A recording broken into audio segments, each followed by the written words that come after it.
Assalamualaikum warahmatullahi wabarakatuh.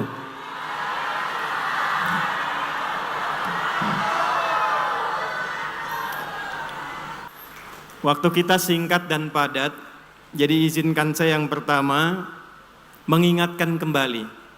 Saya tidak dalam rangka menggurui guru-guru kita yang memang sudah berada di sini, yang secara nasab, secara sanad sudah utuh keberkahannya ada di sini. Tapi ada baiknya kita mengingatkan kembali, khususnya kepada para calon pemimpin-pemimpin di daerah Banten ini, supaya paham bagaimana Banten itu dihadirkan, bagaimana Banten itu tumbuh berkembang sampai di era kemajuan, dan kemudian dikembalikan kepada era keterbelakangan dengan pola-pola yang sekarang ini kita mesti tepikan itu untuk menuju Banten yang maju dan mencerahkan peradaban. Saya mau ingatkan pada Bapak Ibu sekalian, jejak Banten itu, kalau Abah tadi pagi menyebutkan sampai ke tingkat global, saya baru dari Belanda beberapa waktu lalu. Saya mengajar di Den Haag, kemudian ke Utrecht di Delft. Dan yang paling mengejutkan, orang Indonesia, lebih tepatnya Nusantara sebelum Indonesia terlahir, yang pertama kali mengenyam pendidikan formal sampai tingkat tertinggi doktoral di Belanda, di Delft, itu ternyata orang Banten asli Tanara. Namanya Raden Hussein Jayadiningrat.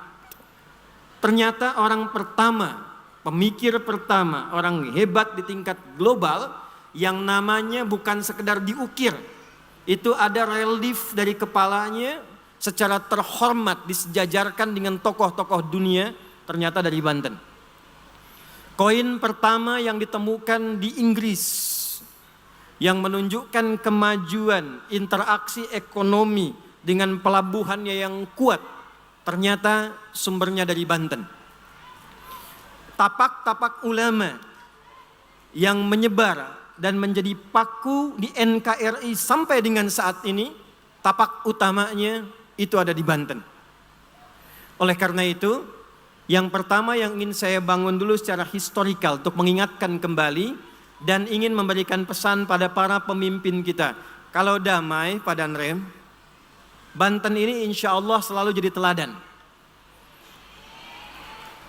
Terbukti secara sejarah, nilai apapun yang diselenggarakan dalam kontestasi pilkada yang berasal dari Banten, insya Allah bisa menginspirasi kedamaian untuk NKRI.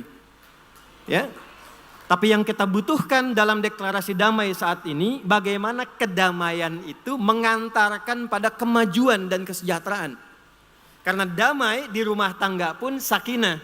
Sakinah itu mengantarkan pada mawaddah, kematangan, keberlimpahan harta benda yang membawa kebahagiaan dalam hidup berumah tangga. Baru muncul rahmah. Nah sekarang kalau sudah kita deklarasi damai, tinggal bagaimana mengarahkan dan mengantarkan para calon pemimpin-pemimpin daerah di Banten ini membawa seluruh wilayah Banten pada nilai-nilai berkemajuan yang pernah kita rasakan di masa-masa lalu. Bapak Ibu sekalian, Maulana Syarif Hidayatullah, seorang keturunan dari Nabi SAW dari kalangan dzurriyyah, anak dari Syarif Abdullah, suami dari Syarifah Mudaim. Nasabnya tersambung pada seorang raja besar dari Prabu Siliwangi yang membentang kekuasaannya bahkan melampaui wilayahnya. Sampai ke sebagian, kemudian ke Jawa sana, ke tengah, sampai wilayah Lampung, sampai wilayah Pasundan. Yang secara singkat saya ingin katakan, beliau yang pernah mukim cukup lama, Syarifah Mudaim menikah kemudian dengan Syarif Abdullah, sempat mukim kemudian di Mesir, melahirkan Syarif Hidayatullah, belajar pada guru-guru utama, diantaranya ada juga Ibnu Athaillah As-Sakandari yang punya kitab Al-Hikam, Makanya di pesantren-pesantren kita nyambung sampai dengan Cirebon sampai ke atas sana, Al-Hikam bagian dari yang wajib diajarkan karena jadi paku dalam dunia intelektual masa lalu. Kembali menetap kemudian di Gunung Jati, Pak D-nya, uaknya menetap di Lemah Wungkuk yang kelak dikenal dengan nama Cirebon. Lalu setelah itu dipercaya menjadi sunan yang mengelola wilayah itu sampai maju. Saya ingin singkat saja karena waktunya juga terbatas. Melahirkan beberapa keturunan yang diantaranya ada seorang anak hebat, anak yang dipersiapkan untuk menjadi paku di wilayah-wilayah yang kelak akan dikenal dengan nama Negara Kesatuan Republik Indonesia tercinta. Maka Bapak Ibu, pertemuan yang berlangsung dengan Sultan Trenggono, wilayah di Kerajaan Demak pada masa itu, menyatu memikirkan bagaimana satu wilayah mesti dibebaskan dari penjajahan Portugis pada masa itu, yang masuk lewat Malaka tahun 1511, sempat nyasar ke wilayah Goa, balik ke Portugis, minta bantuan Ahmad bin Majid, navigator, untuk mengarahkan kapalnya sehingga sampai di Malaka. Singkatnya, didudukilah wilayah bagian Nusantara termasuk tempat yang kita pijak ini. Ternyata yang membebaskan itu, yang mengkonsep, memikirkan, menyiapkan pasukan militer, TNI kita. Kenapa nanti 064 Maulana Yusuf, Sultan yang kedua, serta Maulana Hasanuddin. Itu ada sejarahnya Pak Danrem. Dikumpulkan, diwudukkan, dibaikkan, sebagian disiapkan kelak untuk menaklukkan Batavia. Di bawah nanti Fatahillah yang kelak akan bergerak, dan 5 tahun setelah Banten baru kemudian Batavia ditaklukkan 22 Juni 1527. Maka didahulukan Banten karena di sini pakunya Pak.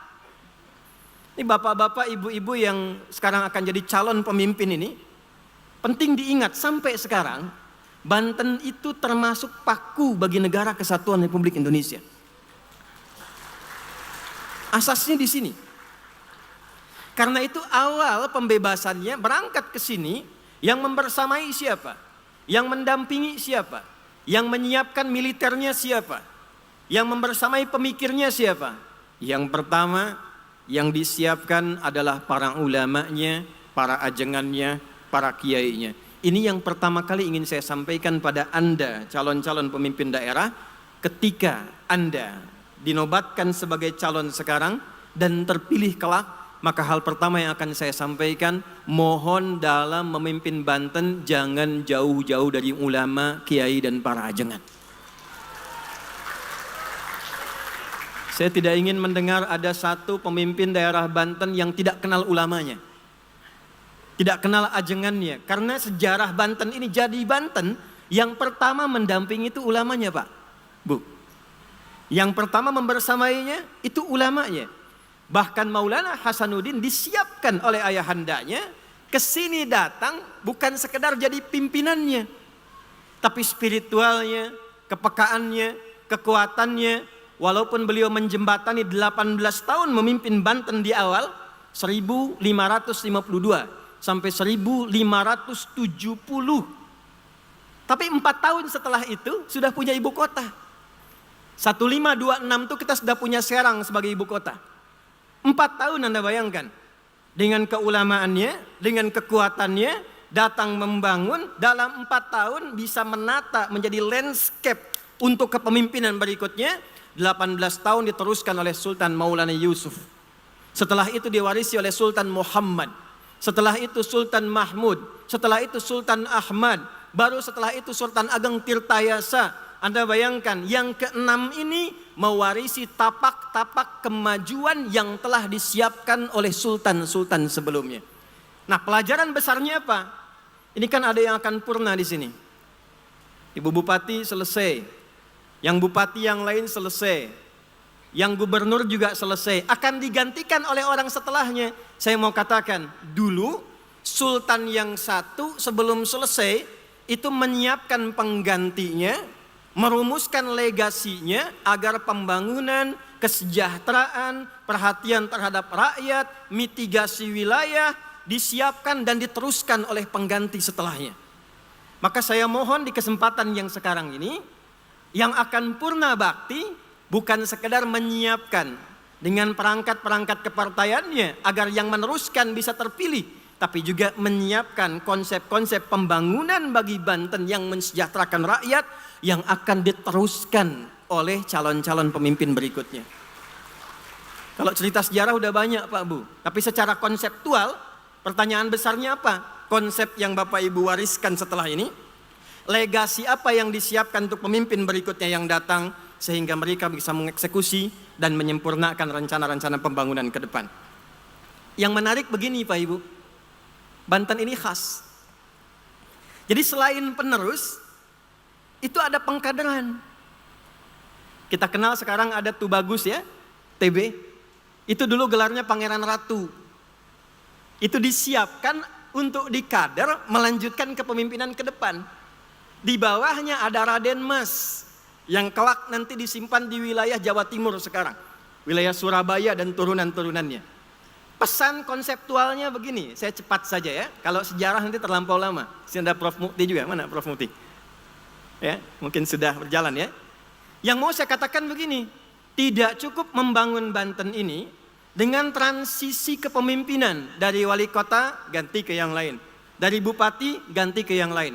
Yang hebat di Banten yang belum ditemukan di tempat lain, selalu ada regenerasi dan kaderisasi untuk mendidik calon-calon hebat ke depan yang siap membangun Banten. Jadi yang mau saya katakan, tolong nanti siapapun yang terpilih, mohon menata sumber daya manusia menjadi prioritas yang mengiringi pembangunan dari hasil sumber daya alam. Saya senang kalau jalan dibagusin, bagus. Rumah direnov bagus, tapi Banten maju itu asalnya pembangunan manusianya Pak Bu. Jadi saya mohon ke depan, saya menginginkan ada dari Banten ini yang kelak besok akan terbit profesor-profesor dari Banten, doktor-doktor dari Banten, ulama-ulama nggak usah ditanya, itu wajib bin kudu hukumnya Banten, haram Banten nggak ada ulamanya itu. Ya, Banten mesti ada ajangannya disiapkan. Sekarang siapkan Pak Ibu. Mana calon yang Tangerang, yang Cilegon, Serang, Pandeglang, Lebak. Saya tanya dari awal sekarang Anda ketika Anda terpilih, berapa banyak anak-anak wilayah yang siap Anda kirimkan untuk menjadi pemimpin-pemimpin berikutnya? Yuk kita buat dari sekarang. Calon ulamanya kita siapkan. Kirim ke Mesir. Kirim ada yang ke Madinah, kirim ke Mekah, kirim ke Tripoli, wilayah-wilayah yang bagus yang sesuai dengan kebutuhan masyarakat di Banten. Siapkan dari sekarang programnya. Ikat, buat database-nya. Mana ulama-ulama di Tangerang, masukkan database-nya. Ulama-ulama di Serang, ulama-ulama di Kabupaten, Pandeglang, sampai ke Lebak, sampai ke Caringin. Masukkan semuanya, karakter masyarakatnya apa, bagaimana dididiknya, kita siapkan anak-anak sanawiyah, di pesantrennya, aliyahnya. Bagaimana memberikan beasiswa mereka supaya saat pulang kembali ke Banten bisa mendampingi masyarakatnya membangun Banten yang damai dan sejahtera. Ayo saya challenge ya Pak ya. Alhamdulillah saya begini-begini dijadikan verifikator untuk beberapa kampus dan 20 di negara ini. Ini saya malam ini harusnya ke Jepang Bapak Ibu. Tapi demi Banten saya tunda besok, saya hadir hari ini. Di Banten kita bikin sekolah, bagus. Tapi orang Banten bikin sekolah di Jepang. Kita bikin sekolah di Saitama, besok kami akan meresmikan sekolah Islam pertama yang dibangun di Jepang. Alhamdulillah yang nyusun kurikulumnya, yang nyiapkan gurunya itu orang Banten. Nah kalau sekolahnya sudah ada, saya pengen besok ada Orok Menes belajar di Jepang. Ada orang Kaujon belajar di Saitama. Orang Tangerang belajar di Tokyo. Dari sekarang siapkan, punya cita-cita. Ya, adik-adik saya ini dari pesantren itu sudah belajar bahasa Jepang. Watashi wa Indonesia no desu. Konbanwa. Belajar dari kecil. Kita siapkan, bangun yang bermutu, kalau perlu wajib Bu, Pak. Di sekolah-sekolah itu bahasa asing kita siapkan, bahasa Arab, bahasa Inggris, kita optimalkan. Ini bagian pertama. Yang kedua, ini saya minta maaf dengan kalimat ini pada bagian kedua. kita mesti siapkan surplus para pemikir-pemikir yang memang insya Allah DNA Banten itu insya Allah Bapak Ibu sudah teruji. Banyak orang-orang hebat yang memang asalnya dari kita. Mungkin dulunya makanannya cuma ikan dekat laut, proteinnya banyak gitu ya, Pak Danrem, Pak Wakapolda, Pak PJ. Jadi itu membentuk karakter berpikir yang kuat. Jadi sekarang saya mohon tolong siapkan konsep. Besok-besok kita punya jembatan ke depan dalam 5 tahun, 10 tahun ke depan. Insya Allah kalau Indonesia butuh menteri luar negeri, Banten siap. Butuh menteri dalam negeri, Banten siap. Bahkan butuh presiden pun, Banten siap insya Allah. Siapkan. Siap? Yakin? Dimulai dengan kedamaian, disusul dengan semangat untuk membangun Indonesia menuju generasi emas. Yang ketiga, saya cepat. Banten itu tertib. Jadi kalau yang senang rusuh bukan orang Banten itu. Betul? Banten tertib. Tahu tadi rampak beduk? Tahu? Rampak itu bagian pilar ketiga. Ulamanya ada, pemikirnya ada, jawaranya ada, penjaganya ada. Rampak beduk dimulai dari paling ujung, kemudian dikembangkan oleh orang paling parung sentul di Pandeglang, namanya Pak Diding, sudah meninggal Allah yarham. Itu latihan sampai keluar negeri, sampai diteruskan dengan konsep-konsep dan sekarang kreativitas yang kuat. Itu gambaran perpaduan antara kekuatan fisik, kekuatan intelektual dengan kreativitas, dengan kekuatan spiritual. Mana ada orang nabuh beduk kemudian diisi dengan sholawat tuh. Jadi orang Banten sekalipun fisiknya kuat, pencaknya bagus, tapi tidak pernah jauh dari Allah Subhanahu wa Ta'ala. Itu yang menjaga ketertiban, jaga kerukunan. Jadi Banten tidak ada istilahnya ribut-ribut. Banten tidak ada istilahnya rusuh-rusuh. Kita ingin menampilkan pada Indonesia, dari Banten kita punya inspirasi. Dari Banten kita punya spirit kedamaian, menuju Indonesia damai, menjemput Indonesia emas di tahun 2045. Karena itu Bapak Ibu sekalian, apa penyebabnya sekarang kalau kita lihat, kok banyak analisis yang menunjukkan dari Banten ada masalah. Isu teroris rame, mana dari BNPT itu? Beberapa dari Banten. Rame-rame masalah ternyata ditelusuri dari Banten. Saat saya kaji-kaji dan telusuri, maaf Bapak Ibu, ternyata sumbernya bukan karena bakat rusuh dan bakat teror. Ternyata kita belum sejahtera seutuhnya, sehingga pencarian pada kesejahteraan itu memaksa beberapa orang untuk terjun pada dunia-dunia yang tidak semestinya. Kadal faqru ayyakuna kufra. Bapak-bapak yang ibu-ibu yang sudah menahbiskan diri maju, kami doakan sehat, dikuatkan, dilapangkan. Tapi saya punya keyakinan Bapak Ibu itu sudah matang secara materi, matang secara intelektual, rumah nyaman, kendaraan juga cukup baik, akses bagus. Saya punya keyakinan kuat dipilihnya Bapak Ibu sebagai calon bukan untuk menambah materi harta benda, karena harta Bapak Ibu sudah cukup. Saya punya keyakinan bukan untuk menambah fasilitas, karena yang ada sekarang pun kadang-kadang sudah bingung mau pakai mobil yang mana bergerak. Saya punya keyakinan Bapak Ibu diamanahi oleh Allah, memang dikasih lahan ibadah untuk membangun wilayah Banten supaya sejahtera seperti keadaan Bapak Ibu sekarang. Maka tolong tatap yang hadir sekarang ini, boleh jadi mereka punya harapan yang tinggi dari daerah yang jalannya masih bolong-bolong, dari madrasah yang mungkin hampir runtuh belum sempat terbangun, apalagi betul. Jadi saya minta Pak, Bu, tolong jadikan ini bagian dari kesempatan ibadah yang membawa kebanggaan saat kita berpulang pada Allah Subhanahu wa Ta'ala. Ya. Ibu selesai ibu sekarang tugasnya. Tapi hisab ibu baru akan dimulai. Yang selesai-selesai ini tugasnya purna, tapi hisabnya akan didatangi. Ya, itulah pentingnya ulama mendampingi, rakyat mendoakan. Tidak akan terbangun Banten dengan betul-betul saja. Betul, jalan gak akan mulus. Kita dampingi dengan doa. Itu hadis Muslim. Kalau ingin pemimpin yang baik, pemimpin yang soleh, pemimpin yang sejahtera, rakyatnya mendoakan. Kita support dengan kebaikan. Jauhi saling mencela, jauhi saling membenci, tampilkan kebaikan. Kalau rakyat mendoakan pemimpinnya, itu Allah getarkan hati pemimpin untuk memperhatikan rakyatnya. Khiyaru a'immatikum man tuhibbunahum wa yuhibbunakum. Kalau Anda ingin menemukan pemimpin yang baik, kata Nabi, doakan, cintai mereka, tatapnya dengan cinta. Jangan dengan vonis. Kita antarkan mereka, silahkan berkompetisi, tapi kita doakan. Mudah-mudahan yang terpilih yang sehat, yang baik, yang kuat. Setelah terpilih perhatian, doa itu akan menggetarkan aras. Dan oleh Allah ditanamkan pada jiwa-jiwa pemimpin itu untuk mencintai rakyatnya. Bangun malam. Bangun malam, dalam sujud kita minta.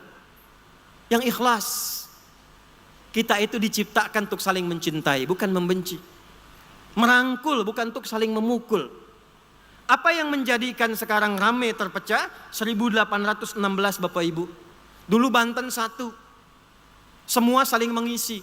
Raffles datang 1816, dia pecah pertama jadi 4 bagian. Kabupaten Serang, Caringin yang kelak menyatu dengan Pandeglang. Di situ ada Syekh Asnawi. Pandeglang, kemudian Lebak. Dulu 4 Pak. Dikompetisikan, dipecah, bahkan didatangkan nanti yang dari luar. Walaupun ada garisnya nyambung masih ke wilayah Banten. Untuk apa? Supaya rame pemilihannya. Supaya bertengkar. Bukan disatukan, tapi supaya bersaing dengan pertengkaran. Gimana caranya kalau Serang maju, nanti yang Pandeglang jadi marah cemburu. Gimana caranya kalau Lebak maju, yang ini berkompetisi dengan cara yang tidak sehat. Itu kerjaan Raffles yang dulu disiapkan dari Inggris datang untuk memecah belah. Sekarang kita tunjukkan pada orang-orang yang pernah memecah dulu wilayah Banten, menghentikan nilai-nilai kemuliaan yang disusun dari awal kesultanan, kita tunjukkan di hari ini. Pilkada yang sekarang 27 November 2024 ternyata seluruh calonnya bisa damai. APK-nya bagus-bagus. Tim kreatifnya tidak saling menjatuhkan dengan cara yang tidak baik. Ulamanya mendoakan dengan baik. Insya Allah kalau kita mulai dengan seperti itu, Banten akan baik-baik saja dan siap mencapai kemajuan. Terakhir, saya punya 3 menit sebelum adzan untuk berdoa ini. Saya mau tanya ke jamaah nih. Siap? Siap? Apa profesi Nabi yang disiapkan oleh Allah untuk memberi isyarat dan kurikulum melahirkan seorang pemimpin? Angkat tangan. Anda tuh. Ya. Berdiri. Langsung jawab keras saja. Apa? Bagus, 5 juta rupiah.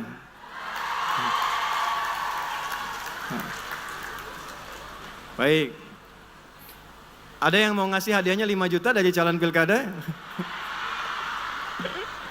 Baik. Pengembala kambing, saya cepat saja. Nah, ini dari saya saja. Nanti khawatirnya ada Bawaslu di sini repot nih. Saya langsung. Kenapa pengembala kambing? Saya singkat ya. Saya riset apa itu keistimewaan di kambing. Datanglah kami ke Pacet, Pak. Ada tempat perawatan kambing yang bagus, terukur. Saya cek. Begitu saya datang, dibawa langsung ke kandang kambing. Ternyata saya mendapatkan suara yang harmoni.